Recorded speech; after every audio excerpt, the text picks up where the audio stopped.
You're listening to William Tells, a production of Will Suit Music in Atlanta, Georgia.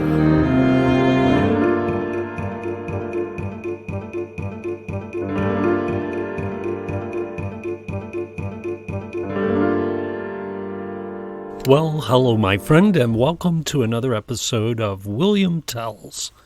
I'm so glad you're here today. It is a hot summer day when I'm making this recording, and I'm back in my cool office trying to stay cool. Success so far. Today we're kind of taking a derailment away from music. Usually we're featuring some songs and original music you can use in your studio. We will be doing that again in the future. But I wanted to pull the focus back to our school here at Pedal Point Music. Pedal Point Music's in Atlanta, Georgia, and we're ramping up for the fall already, believe it or not. When school resumes in August, we're going to be up and running, it appears. It's been quite a year for all of us. So today, on this episode of William Tells, we'll be looking at some things you can expect as you enroll for music lessons.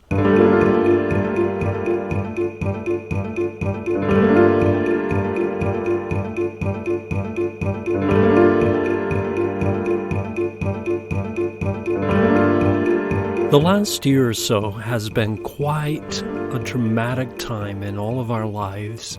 I'm sure you've been drastically affected in some way.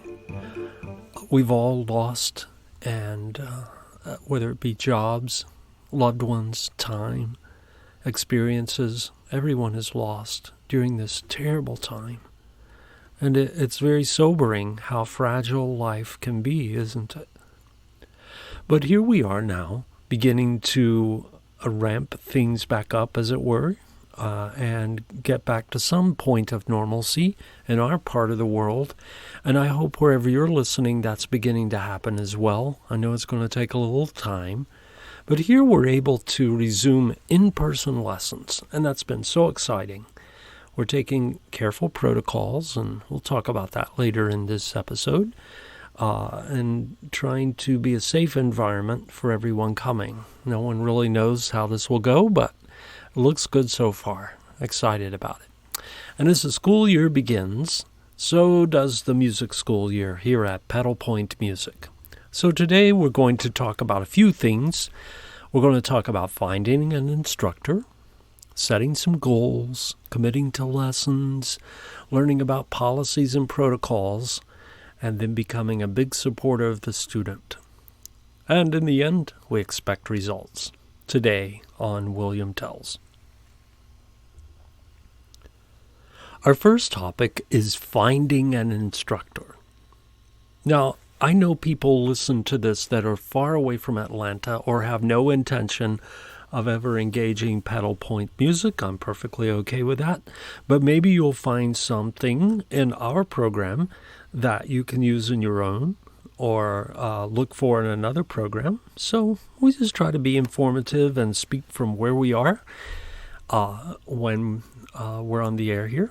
And that way, maybe you can find some ideas. And I personally have a wonderful time each year coming up with new ideas to make my studio fresh.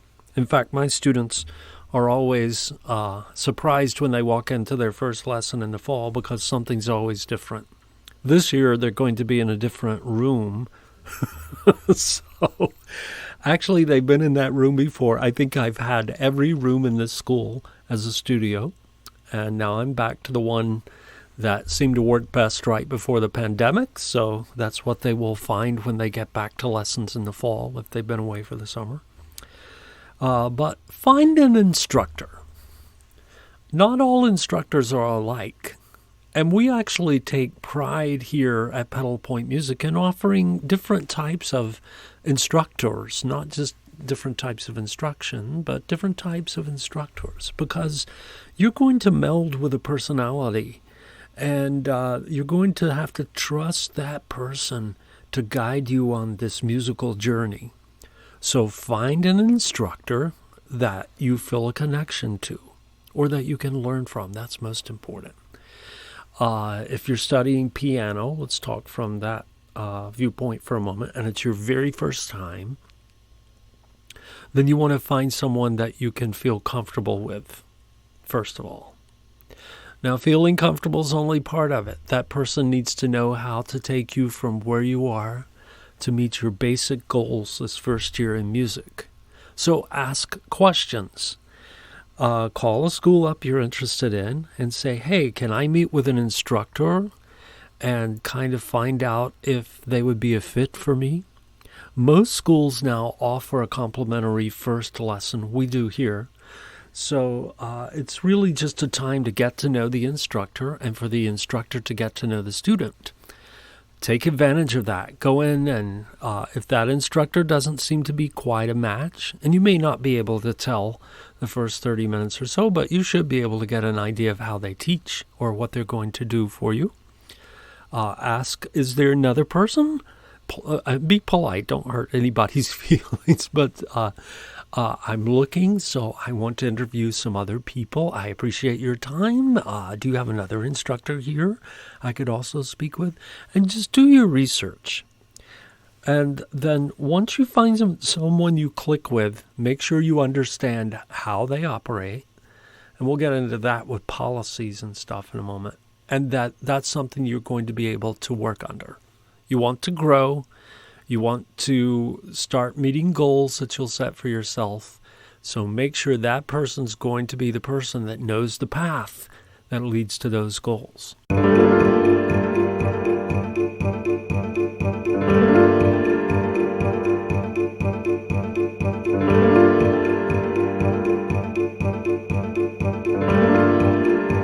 Once you find an instructor, that person will begin to assist you in setting your music goals. Now, a goal for a music student might be something very simple, and it might be something very complicated. Whatever your goals are, your instructor should be aware of them. And be aware of this, your instructor, in order to get you to those goals, are going to have other goals that they will expect of you. So be prepared to make a list of goals that are yours, and then make a list of the goals that that instructor has to get you there. Goals for a first-year student might be learning proper posture at the piano, getting to know the grand staff. If you're singing, maybe you're learning solfege that first year and learning the range of your voice and how far you want to expand it that year. Learning some new repertoire and exercises, vocal exercises. If it's guitar, you're going to have a time with your fingers, and you have to be patient with that. Find a teacher that understands that and will help you set goals so that you have proper finger placement on the frets. If it's violin, listen to your instructor on getting the tonality right, connecting the bow with the strings properly. So many aspects. But that first year, you should really write down those goals. And your teacher may do that for you. Make it easy. But set some realistic goals. We found an instructor. We set some goals. Now it's time to commit. It's like you've drawn a map to where you're going to go. And you're going to get in the car now and actually go there. But we are going to set goals musically, and you want to commit. The only way to get there is to go there. And that sounds so simple, but it's not always that easy. Getting to your goals involves following the instruction of your teacher and going through some exercises that might mean that you're bored at times because they're so monotonous. But what you don't understand is that in that first year, there is so much development going on just to meet basic goals.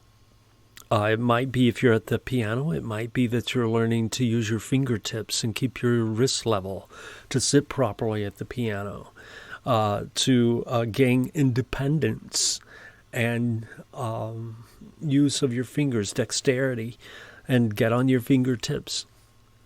You may not play a song right away that you want to play. You may be playing little tunes on the violin that don't make sense to you.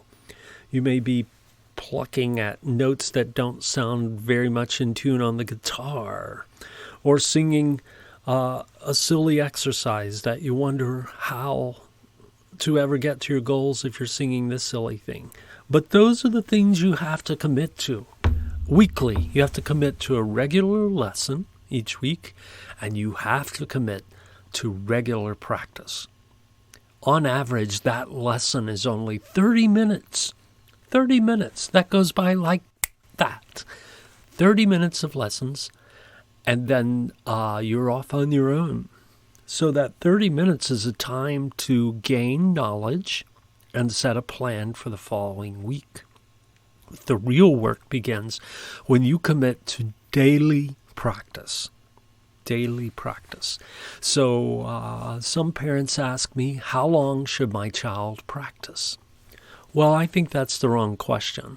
I really do, because when you start focusing on, okay, I get 30 minutes to go vacuum and do some things while I make my child sit at the piano, you're approaching it all wrong. And I'm sorry. I know I've been a parent, and I know it's not that you don't like your children and that you don't like spending time with them, but it's really nice when you can put them into something they can do themselves and you actually get to do something.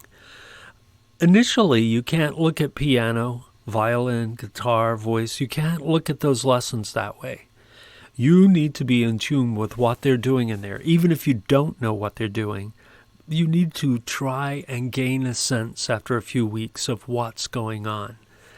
A good instructor usually gives the students, well, I would say always gives the students instruction for the week on what they expect.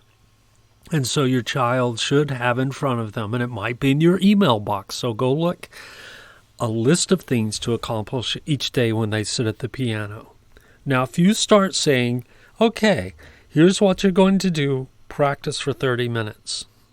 Unless you have an exceptional child who's just dying to get to the piano and will sit there for hours, you're going to burn your child out really fast because they start looking at the clock.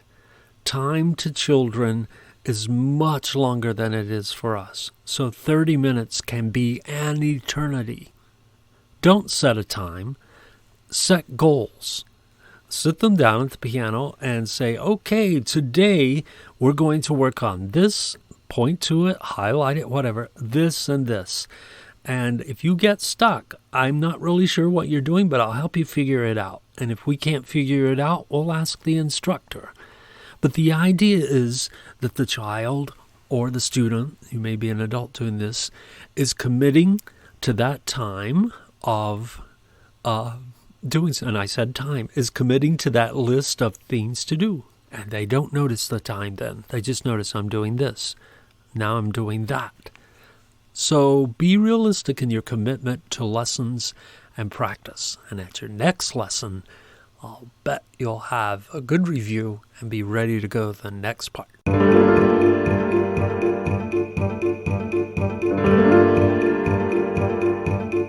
Okay, to me, as a school owner and a music teacher, this next part is close to my heart. Because not only do I hear about mine all the time, I also hear about the policies of other instructors in the school, and I get to help enforce those. Some people view music lessons much like another appointment-based service. And I'm not going to name one because I'm not trying to pick on other services. But this is not the same as pulling out a directory or going on the internet and looking up someone to do something one time for you. That's a service industry. This is a commitment to a course of study. And if you start treating it like it's a point of service, one-time thing, then you're going to miss out on the continuity of music education. You're going to miss out on the benefit of commitment. and what that means. So what does commitment means? It means that you view that lesson time each week as a priority. Now, that is to your students' advantage. If they see that this is important, it's the thing that I do at this time and this day every week, and I'm committed to that, then they're going to commit to those exercises and those practice times because they know it's coming next week.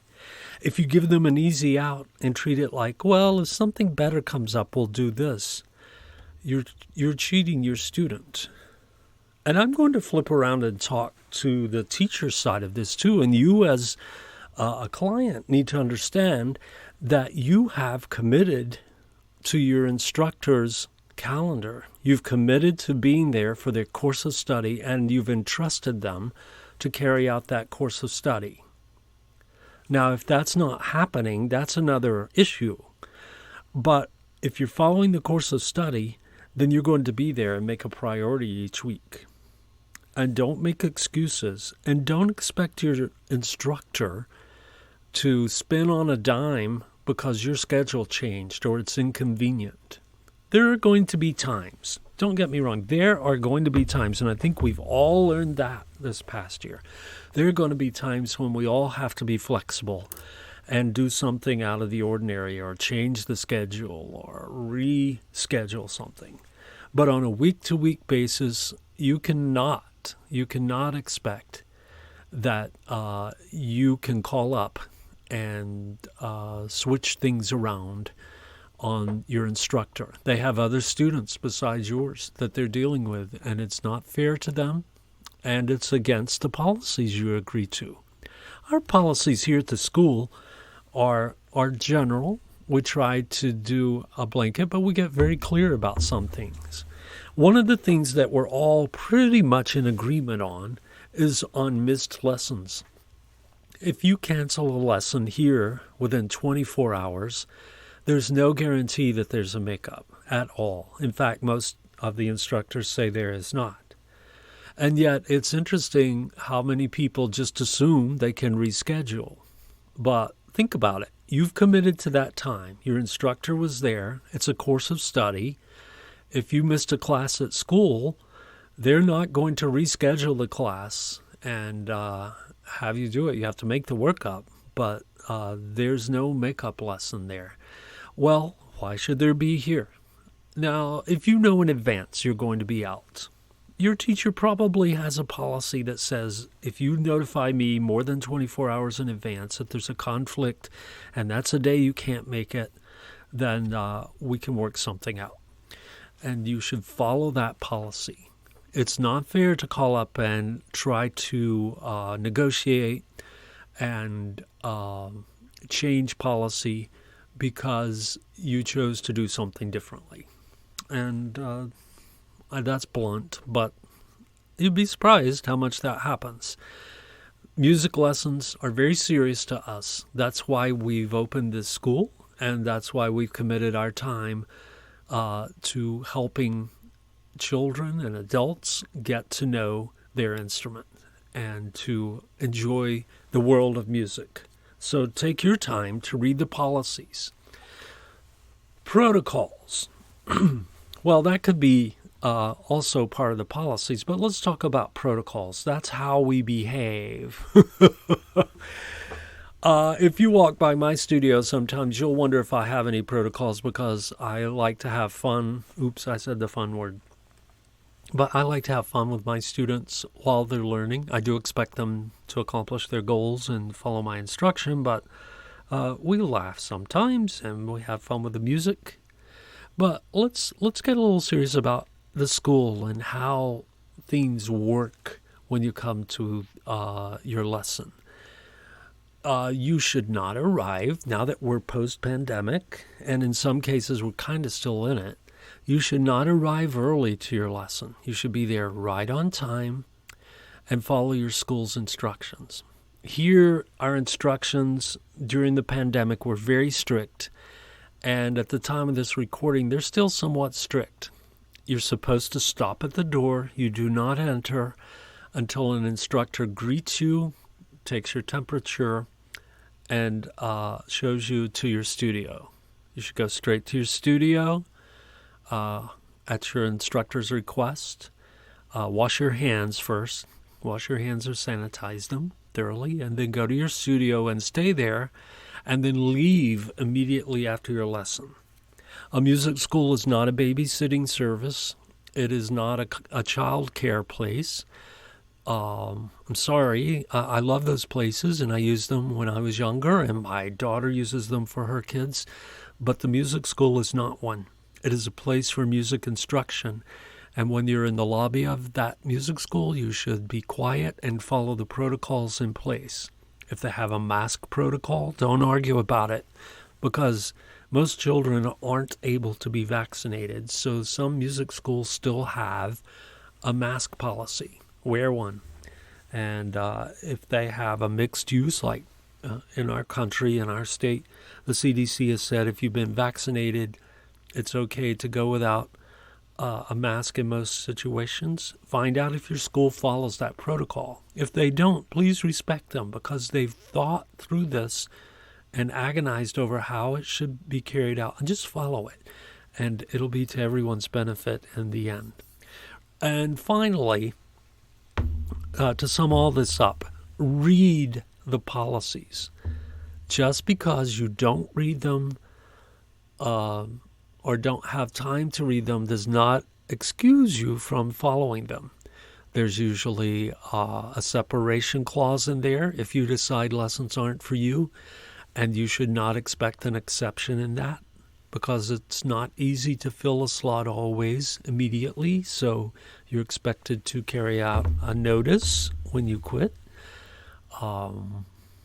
Payment is another thing. Your payment should be on time and as requested. I don't know why that would ever be a question. And if it is, you should go to the school and talk to them about it and say, I can't make my payment. What can I do? There's nothing wrong with that. That's better than ignoring it and getting late notices and late fees. So read those policies and follow them, and you'll have great experience at Pedal Point Music, and I'm sure in whatever school you choose.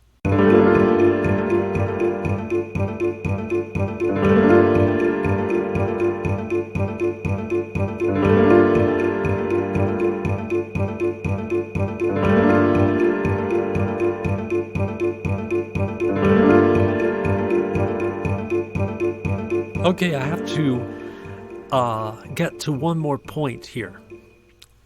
I want to say that in our school here, we have some of the best parents of musicians that I've ever experienced.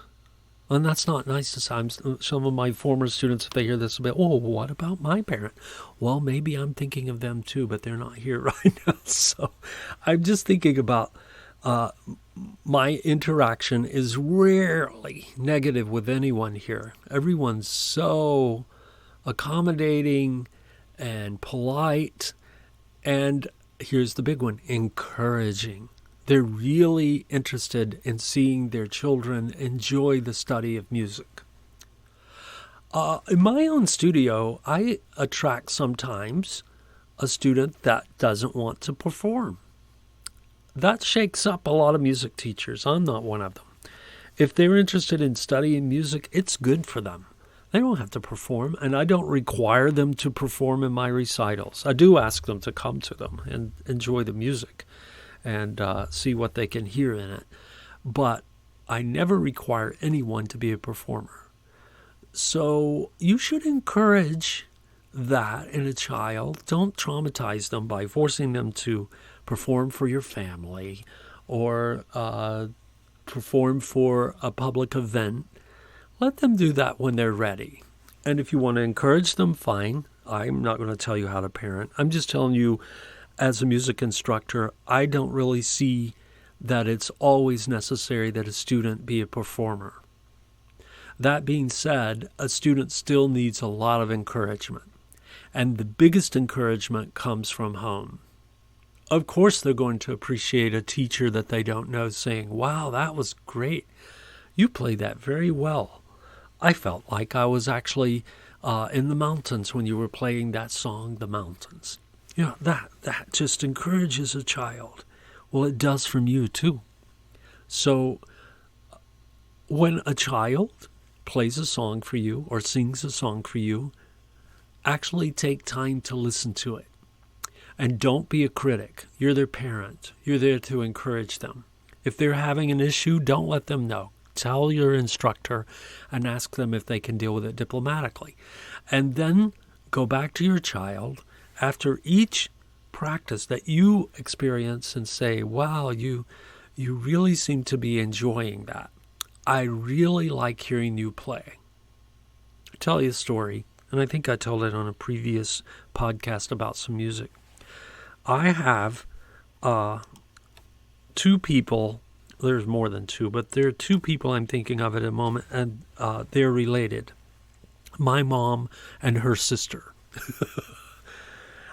Now, my mom was always a church pianist when I was growing up. My dad was a preacher in a church. She was the church pianist, and she plays mostly by ear. Actually, she totally plays by ear. She can read some music, but she does pretty good without reading the music. She allowed me to play the piano nonstop most of the time. In fact, she'd have to drag me off the piano in the summer and say, get outside, get some fresh air, go play, because I wanted to play the piano. But then when I would come back in, she would never discourage me from going and practicing. Frankly, she probably should have discouraged me from taking the piano apart, which I did a few times, and seeing how it works. I even attached a guitar amplifier and a recorder to the inside of the piano and produced. This was in the early to mid 70s, so this was cutting edge actually. I produced a different sound to the piano, much like you would hear an electronic piano now, just by the effects from my guitar amp and miking the piano into my amp. It was fun. I had so much fun with growing up in music. So that encouraged me. In the summer, sometimes I would go visit my Aunt Colleen near Asheville, North Carolina, and spend a couple of days with her. And she had an organ and a piano sitting in her living room because she was a church pianist. So she would cook supper or do things around the house, and she'd say, hey, Will, I want you to go play the piano. And you remember that song? She was so good at this, and she still is, just so you know. You remember that song that I liked you played last time? And I would dig through oh yeah, the songs. Yeah, play that one first. I want to hear that. And I would play that song. I would play other songs and sit there and play to my heart's content. Now, in retrospect, did they really enjoy hearing me play? I felt like they did. But let's say they didn't. Let's say they thought, well, he's pretty good. I hope they were serious when they said I was excellent and that I was a great pianist. I'm sitting in a back office today as a music teacher, so I'm not a concert pianist, so it must not have been that great. I'm joking. But it was such an encouragement to me that those people who were important to me on a day-to-day basis and who had invested so much in my life took time to tell me that I was doing a good job. They were my biggest supporters. And if you do all that, then I think you can expect results.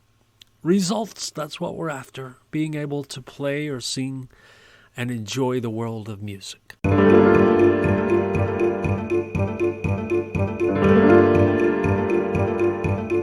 Well, my friend, that's all the time we have today for William Tells.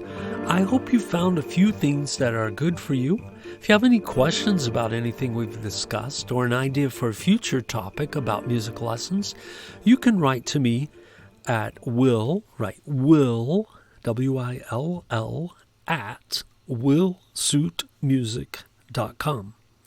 WILLSUIT music.com. gmail.com. I'll look forward to hearing from you.